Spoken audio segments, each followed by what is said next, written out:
Hi అండి, welcome to mini vlog. నాకు మా హస్బెండ్కి అండ్ మా బాబుకి హెల్త్ బాగాలేదు. సో ముగ్గురం కలిసి హాస్పిటల్కి వెళ్తున్నాము. ఇదే ఫస్ట్ టైం అనమాట ఇలాంటి ఎక్స్పీరియన్స్ని నేను ఫేస్ చేయటము. మా మాట పక్కన పెడితే మా బాబు మాత్రం చాలా నీరసపడిపోయాడు. యాక్టివ్గా ఆడుకునే పిల్లలు అలా నీరసంగా ఉంటే మనమైతే చూసి తట్టుకోలేం కదండి. హాస్పిటల్ పక్కనే చిన్న టెంపుల్ ఉందనమాట. కొంచెం పాజిటివ్ ఎనర్జీ కోసం వెళ్ళాము. మా హస్బెండ్ ఇంకా డిన్నర్ వద్దు అన్నారు. కొంచెం లైట్గా తింటారు కదా అని ఓట్స్ ఉప్మా చేస్తున్నాను. నాకు ఇప్పుడే అర్థమైంది, ఫ్యామిలీలో అందరూ సిక్ అయితే ఆ బర్డెన్ మొత్తము ఆడవాళ్ళ పైనే పడుతుంది.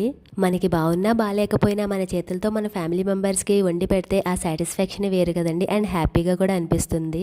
నేను వంట చేస్తుంటే మా బాబు నాకు హెల్ప్ చేయడానికి వచ్చాడు. ఈ లోపు ఓట్స్ ఉప్మా రెడీ అయిపోయింది. మా హస్బెండ్ వద్దన్నా సరే బలవంతంగా తినిపించేసి టాబ్లెట్స్ వేసేసాను. ఇంకా మా బాబు టర్న్ వచ్చింది. డాక్టర్ స్టీమ్ పెట్టమన్నారు. కాకపోతే మా బాబు పెట్టించుకొని గోల చేశాడు. కొంచెం మంది పిల్లలు ఏది పెట్టినా భలే తింటారు. వాళ్ళ పేరెంట్స్ నిజంగా లక్కండి. మా బాబు అయితే అస్సలే తిండు, చాలా సతాయిస్తాడు. ప్లీజ్ సబ్స్క్రైబ్ చేయొచ్చు కదా.